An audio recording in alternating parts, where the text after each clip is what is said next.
দর্শক, এখন রয়েছে দেশে হরতাল অবরোধে তৈরি পোশাক শিল্প খাত নিয়ে বিশেষ আলোচনা। আর এই আলোচনার জন্য আজ আমাদের স্টুডিওতে রয়েছেন ফ্রেন্ডস স্টাইলওয়্যার লিমিটেডের ব্যবস্থাপনা পরিচালক এম মাহমুদুর রহমান। আপনাকে স্বাগত একুশে বিজনেসের আজকের আয়োজনে।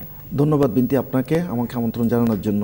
আচ্ছা, প্রথমে আপনার কাছে বলতে চাই যে আমরা একটা নতুন বছরে একটা রাজনৈতিক অস্থিরতার মধ্যে পড়লাম। এর মাঝে আসলে আপনাদের পোশাক শিল্প যেটা রয়েছে সেখানে রপ্তানি এবং ম্যানুফ্যাকচারিং দুটোর ক্ষেত্রেই কেমন ধরনের চ্যালেঞ্জের মধ্যে পড়েছেন আপনারা? আসলে জিনিসটা এভাবেই বলি, 2014 সালটা আমাদের 2013 শেষের দিকে কিন্তু আমাদের রাজনৈতিক অস্থিরতাই ছিল।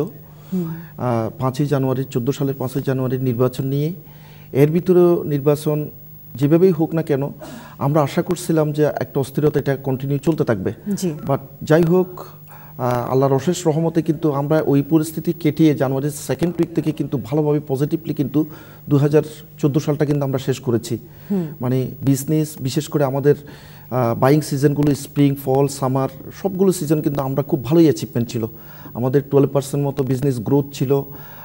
আমাদের বিজনেসের এই স্ট্র্যাটেজি কৌশলগুলো খুব সুন্দর করেছিল এবং এই খাতে যারা জড়িত, ট্রান্সপোর্ট, মানে যারা যতগুলো সেক্টর এখানে সবগুলোই কিন্তু মোটামুটিভাবে ইনশাল্লাহ আমরা খুব ভালোভাবে কেটিয়ে এসেছিলাম।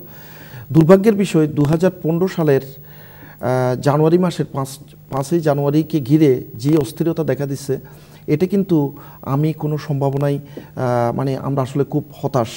কারণ এটা একটা আমরা খুব ক্রিটিক্যাল অবস্থায় অবস্থান করছি এই দিক থেকে।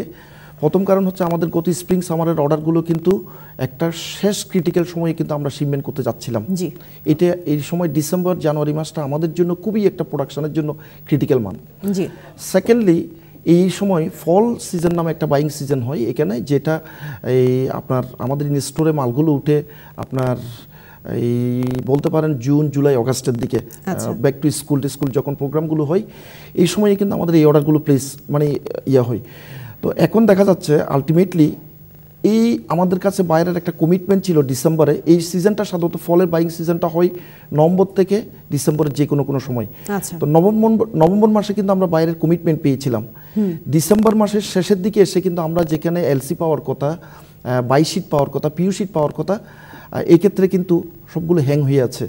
তো সবগুলো বলবো না, হ্যাং হয়ে আছে। কারণ এর ভিতরে এই ডিসেম্বর মাসের যেখানে সেকেন্ড উইকের ভিতরে অর্ডারগুলো প্লেস হওয়ার কথা, অদ্যবধি কিন্তু আমরা এখনো কোনো অর্ডার পাচ্ছি না। এর ভিতরে আমি ব্যক্তিগতভাবে আমি বিশ্ববিখ্যাত ওয়ালমার্টেরই কাজ করি। দেখা গেছে আমার কিন্তু অনেকগুলো অর্ডার, প্রায় 78,000 ডজনস একটা স্পোর্টস ওয়্যারের প্রোগ্রাম কিন্তু আমার অর্ডার আলটিমেটলি তারা কিন্তু মুভ করে কম্বোডিয়াতে নিয়ে গেছে। তো আমি জিজ্ঞেস করলাম এটা কেন, যেখানে আমার কিন্তু কমিটমেন্ট দিয়েছিল ওরা, যে অর্ডারটা কমিটমেন্ট ছিল আমার কাছে লিখিত কমিটমেন্ট, এবং আমি 22 শিটও পেয়ে গেছি। এই অবস্থায় কিন্তু অর্ডারটা মুভ করে কিন্তু কম্বোডিয়া নিয়ে গেল। আমি জিজ্ঞেস করলাম এটা কেন, বলে যে দেখো তোমাদের রাজনৈতিক ইয়েটা আমাদের কাছে ভালো লাগছে না, আর তাছাড়া আমার তো সেলস লস করতে পারবো না, আর তাছাড়া তুমি এই স্প্রিং সামার অর্ডারেও কিন্তু আমরা তোমাদের ক্রিটিক্যাল সিচুয়েশনের ভিতরে আমরা পড়ে গেছি, তোমাদের মাল আসবে কি আসবে না। তো এই অবস্থায় কিন্তু আমরা কোনো কনফিডেন্স পাচ্ছি না। তো আসলে এই জায়গাটা আমি বলবো, এই রাজনৈতিক অস্থিরতা এই সময়ের জন্য আমাদের জন্য একটা ভয়াবহ একটা মারাত্মক আকার ধারণ করেছে। আচ্ছা, এক্ষেত্রে যেটা দেখা যাচ্ছে আপনাদের যে এখনকার যে সময়টা সবচেয়ে একটা কোর টাইম ছিল আপনাদের জন্য, আগের শিপমেন্টগুলো করা এবং নতুন অর্ডার পাওয়া, এবং এখানে আমি যতদূর জানি যে আপনারা এই সময়টাতে সবচেয়ে বেশি বাল্ক পরিমাণ অর্ডার পেয়ে থাকেন, সে আপনার ফল সিজনে যে অর্ডারগুলো আছে। তো এখন আপনার কাছে কি মনে হচ্ছে যে এই যে আপনারা যে ব্যবসায়ীরা এত মানে এইভাবে একটা রাজনৈতিক অস্থিরতার ভেতরে আপনারা শুধু পোশাক শিল্প যেভাবে আটকে গেছেন, এখান থেকে বের হওয়ার জন্য আসলে আপনাদের কাছে কি মনে হয় যে কি ধরনের? আমি বলি এই সময় এই জায়গা থেকে আমাদের বের হওয়ার একটাই সেটা হচ্ছে একটা রাজনৈতিক সমঝোতা। আমরা কিন্তু রাজনৈতিক অস্থিরতার ভিতর দিয়ে কিন্তু সব সময় কিন্তু কোনো না কোনো সময় কিন্তু আমরা পড়ে থাকি। বাট এইরকম এই কন্টিনিউ 17-18 দিন ধরে যে একটা রাজনৈতিক অবরোধ, হরতাল, এইরকম কিন্তু খুব কমই ঘটেছে বাংলাদেশের ইতিহাসে, এবং আমরা কিন্তু কোনো সমঝোতার লক্ষণেই কিন্তু দেখছি না। তো এই সময় আমরা মনে করি আসলে কি রাজনৈতিক দলগুলোকে সহিংসতার মনোভাব বাদ দিয়ে রাজনৈতিক যারা আজকে, এবং সরকারকেও একটু ওই নমনীয় হয়ে যদি একটা সংলাপ যদি করে, রাজনৈতিক সংলাপ, আসলে সংলাপ ছাড়া কোনো হয় না। তো এটা যদি করে আমরা দেখেন আমরা বিজনেসম্যান, আমরাই তো আসলে দেশের অর্থনীতিকে চাঙ্গা রাখছি, জি। তা আমরাও শান্তিতে পাবো, দেশটাও কিন্তু পাবে। একটা জিনিস বলে রাখি আপনাকে, দেখেন রাজনীতি যেটাই হোক না কেন, দুদলেরই কিন্তু একটা জায়গায় মুক্ত বাজার অর্থনীতি কিন্তু দুজনেরই মৌলিক লক্ষ্য কিন্তু একটাই, অর্থনৈতিক সমৃদ্ধি, জি। কিন্তু তারা এক জায়গায় কিন্তু এক। তো আমরা একটু ওনাদের কাছে দয়া করে বলি না, আপনারা অন্তত একটা জায়গায় অর্থনীতিকে চাঙ্গা রাখার জন্য, দেশের মানুষকে 16 কোটি মানুষকে মুক্ত রাখার জন্য, 16 কোটি মানুষ যারা ব্যবসায়ী সমাজ আজকে 2.5 থেকে 3 কোটি, সবাইকে ইয়ে করার জন্য আপনারা একটা সংলাপের ব্যবস্থা করে এই জায়গা থেকে জাতিকে একটু মুক্ত করে দেন না। এটাই কিন্তু আমাদের সরকারের কাছে এবং বিরোধী দলের কাছে, যারা আজকে আমরা সংখ্যা 16 কোটি মানুষকে জিম্মিয়ে আমরা আছি, আমরা তাদের কাছে এটাই কিন্তু আমাদের আবদার ব্যবসায়িক সমাজ হিসেবে। আর না হলে আমরা কিন্তু দেখেন এখানে এই সেক্টরে 2.5 থেকে 3 কোটি লোক কিন্তু জড়িত। এখানে পরিবহন কাজ জড়িত, এখানে দোকান মালিক সমিতি, এখানে ক্ষুদ্র কুটির শিল্প, গার্মেন্টস শ্রমিক, সব কিছুই কিন্তু এখানে জড়িত। তো এটা যদি এই দুটো দলের যদি একটু সহমনোবিতার ভাব দেখায়, আমার মনে হয় পুরো দেশটাই কিন্তু শান্তিতে, এবং এই দেশ কিন্তু অনেক দূরে গিয়ে যাবে। আপনার সাথে আলোচনায় ফিরে আসবে, তবে ছোট্ট একটা বিরতির পরে। দর্শক নিচ্ছে একটা বিরতি, ফিরে আসবে একটু পরে, আমাদের সঙ্গে থাকুন।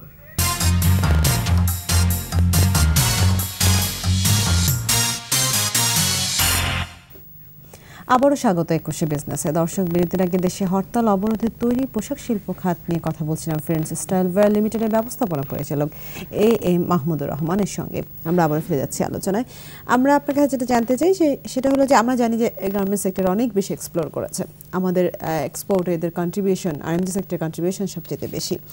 আমাদের এই সেক্টরে শুধুমাত্র আরএমজি সেক্টরের যে আমাদের যেটা বলছি যে আমরা ওভেন এবং নিটওয়্যারের যে ডিপেন্ডেন্সি আছে, এছাড়া আর কি কি ধরনের ইন্ডাস্ট্রি আসলে এই গার্মেন্টস সেক্টরকে নিয়ে ডেভেলপ করতে পারে আমাদের দেশে? দেখুন, আপনি বলছেন লিঙ্কেজের ব্যাপারগুলো, এই গার্মেন্টস সেক্টরে আমরা কিন্তু শুরু করেছিলাম এই সিএম বেসিস, মানে ম্যানুফ্যাকচারিং দিয়ে, শুধু প্রোডাকশন দিয়ে আমরা শুরু করেছিলাম। কিন্তু আজকে দেখেন আমাদের 90% কিন্তু লিঙ্কেজ ফ্যাক্টরি কিন্তু বাংলাদেশে গড়ে উঠেছে। তো এখানে সুতা, button, interlining, pocketing, label, hand tag, carton, মানে বিভিন্ন ধরনের অ্যাক্সেসরিজ একটা গার্মেন্টসের রিলেটেড। তো এই সমূহ সম্ভাবনাগুলো কিন্তু নষ্ট হয়ে যাচ্ছে। এই যে ধরেন এখন আমরা কেন লেট, আসলে আমাদের শিপমেন্টগুলো কেন আমরা ক্রিটিক্যাল সিচুয়েশনে পড়ছি, আমরা কিন্তু এককভাবে না। আমাকে কি বাটন সাপ্লায়ার ঠিকমতো বাটন দিতে পারছে না। সুতা সাপ্লায়ার কি আমাকে সুতা সেই প্রোডাকশন করে দিতে পারছে না। এই হ্যান্ডটেক সাপ্লায়ার কি সেই পাচ্ছে না। তারপর এই যে যারা লিঙ্কেজ ফ্যাক্টরিগুলো সাপোর্টিভ যারা, এখানে কিন্তু ইম্প্যাক্টের কারণে কিন্তু আলটিমেটলি আমাদের উপর পড়ছে।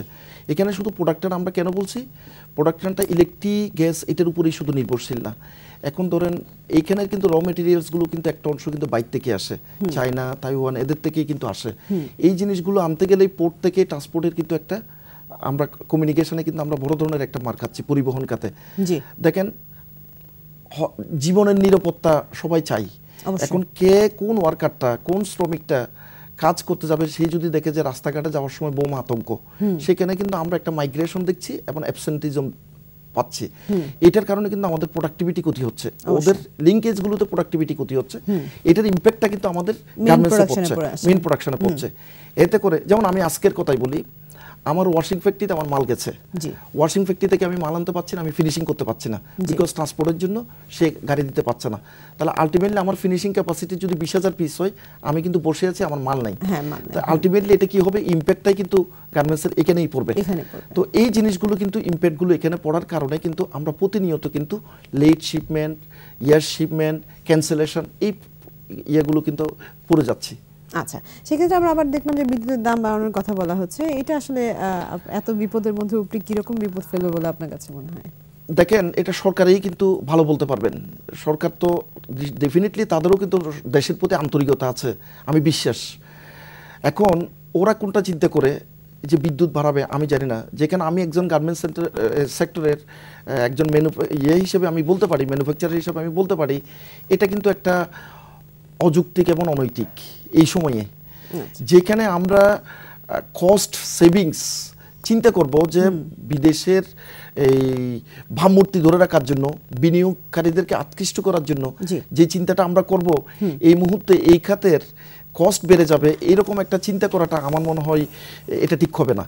তো এটা আমার মনে হয় বিদ্যুতের ইম্প্যাক্টটা মারাত্মকভাবে এই মুহূর্তে সব বেশি পড়বে। আচ্ছা, সেক্ষেত্রে আপনার কাছে জানতে চাই যে আমরা কিন্তু বেশ লম্বা একটা সময় পোশাক শিল্পকে দেখেছিলাম একটা ইমেজ সংকটের মধ্যে দিয়ে যেতে, এবং সেটা কিন্তু তারা উত্তরণ করে আসছে, হ্যাঁ, এবং সেখান থেকে অনেক প্রচেষ্টা, অনেক কমপ্লায়েন্স ইস্যুগুলো শেষ করার পরেই কিন্তু পোশাক শিল্প এখন একটা জায়গায় আছে। এখন আবার রাজনৈতিক অস্থিরতা, তো সব কিছুকে ঘিরে আমরা যে ধরনের প্রবৃদ্ধি আশা করি সেটার জন্য আসলে আপনার কাছে একজন ব্যবসায়ী হিসেবে কি মনে হয় আসলে কতটা চ্যালেঞ্জিং হয়ে যেতে পারে আমাদের জন্য এই প্রবৃদ্ধি? আমি একটা জিনিস বলি, বাংলাদেশ একটা সম্ভাবনাময় দেশ, আর 16 কোটি মানুষের আসলে 16 কোটি হাতিয়ার, এটা কিন্তু বিশ্বাস করতে হবে। আপনি আমাদের শ্রমিক, আমাদের কর্মচারী, আমাদের মালিক শ্রেণী, আমাদের উদ্যোক্তা এবং যারা এই ইয়ার সাথে রিলেটেড তারা অসম্ভব পরিশ্রমী, সত্যি কথা বলতে কি অসম্ভব পরিশ্রমী।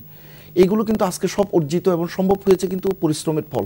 জি, যেটা ব্যবসায়িকদের হাতে থাকে, যেটা শ্রমিকদের হাতে থাকে, যেটা সাপোর্টিভ যারা আছে তাদের হাতে থাকে, এই সবগুলোই কিন্তু উত্তরণ পাওয়া সম্ভব। যে কথাগুলো আপনি বলছেন, কমপ্লায়েন্সের কথা বললেন, প্রোডাকশনের গ্রোথের কথা বললেন, এগুলো কিন্তু আমাদের নিজস্ব উদ্যোগের কারণেই কিন্তু হয়েছে। গভর্নমেন্ট অবশ্যই আমাদেরকে ইনসেন্টিভ দিয়েছে বিভিন্ন কারণে, বিভিন্ন সময়ে, এটাও কিন্তু গভর্নমেন্টের প্রশংসার দাবিদার। এখানে বিরোধী দল যারা ছিল একদম সহযোগিতা, যেমন হরতাল সবসময় কিন্তু গার্মেন্টসের আওতামুক্ত ছিল, যদিও ইম্প্যাক্ট পড়ে নাই সেটা না, কিন্তু অফিসিয়ালি কিন্তু তারা কিন্তু এটাকে কিন্তু সবসময় হরতালের এখনো পর্যন্ত আওতামুক্ত হিসেবে রাখে। কিন্তু এরপরে যে জিনিসটা যদি রাজনৈতিক, আপনি যেটা একটা ইস্যুকে যদি বলি, রাজনৈতিক স্থিতিশীলতা বা অস্থিতিশীল, এই জিনিসটা কিন্তু ব্যবসায়ীর হাতে বা শ্রমিক বা আমাদের হাতে নেই। এটাই কিন্তু আমাদের জোরালো আবদার, আপনারা আমাদেরকে একটা সুশৃঙ্খল একটা রাজনৈতিক পরিবেশ দেন, আমরা আপনাদেরকে অর্থনীতির সমৃদ্ধি দিব। এটা কিন্তু সম্ভব, এবং এটা আমরা একটা সমৃদ্ধ জাতি কিন্তু ব্যবসায়ী হিসেবে কিন্তু আমরা দিতে পারবো। আমরা শুধু একটাই আবদার, আপনারা আমাদেরকে রাজনৈতিক স্থিতিশীলতা দেন, যেটা বিদেশের ইমেজটাকে ক্ষুণ্ণ করবে, যেটা আমাদের বিদেশের উপর ইম্প্যাক্ট পড়বে না, বিদেশিদের কাছে বিনিয়োগকারীরা আকৃষ্ট হবে। এদেশে অনেক সুযোগ সম্ভাবনা আছে। আমার মনে হয় একটা জিনিসই রাজনৈতিক সুশৃঙ্খলতা এবং রাজনৈতিক স্থিতিশীলতা। আচ্ছা, আমরা বলে থাকি যে আমাদের এই দেশে পোশাক শিল্পে বিনিয়োগের জন্য বা পোশাক শিল্প আসলে এত বড় একটা জায়গার জন্য আমাদের বেশ কিছু নিয়ামক রয়েছে, সস্তা শ্রমিক রয়েছে, পরিবেশ রয়েছে, এবং আমাদের অবশ্যই আমাদের যে উদ্যোক্তা রয়েছে তাদের পরিশ্রম এবং নিষ্ঠা রয়েছে। সব কিছুর পেছনে যদি আসলে এই ধরনের কিছুদিন পর পর আসলে রাজনৈতিক অস্থিরতা বা আনসার্টেন ইস্যুগুলো থাকে, সেক্ষেত্রে আপনার কাছে কি মনে হয় যে অ্যাচিভমেন্ট আমরা করেছি এত বছরের পোশাক শিল্প খাতে, সেটাকে আসলে কতটুকু সুদূর প্রসারী করা যাবে? দেখুন, একটা অ্যাচিভমেন্ট করাটা খুব কঠিন একটা জিনিস। টার্গেট কিন্তু অ্যাচিভমেন্টে যাইতে কিন্তু অনেক সময় লাগে, কিন্তু এটা পরে যেতে কিন্তু matter of few minutes and second. আমি যদি বলি একদিনেও হতে পারে। আর সবচেয়ে বড় জিনিস হচ্ছে ইমেজ। এখন কিন্তু আমরা ইমেজ সংকটে ভুগছি। আমাদের ইমেজটাকে কিন্তু যে কোনোভাবেই হোক, মানে আপনারা যাই করুন, একসময়ে যেরকম ছিল এটাকে মুক্ত রাখতে হবে, এখানে 78%, 80% যেই সেক্টরটা যেখানে অঙ্গাঙ্গিভাবে যেখানে জড়িত, এটাকে যদি আমরা এই রাজনৈতিক ইয়ের ভিতর থেকে মুক্ত রাখতে পারি, তাহলে আমার মনে হয় কিন্তু আমরা ইমেজ সংকট কাটিয়ে উঠে কিন্তু বিদেশিদের কাছে কিংবা বাইরের কাছে বা দেশের কাছে আমরা কিন্তু অনেক দূরে এগিয়ে যেতে পারবো।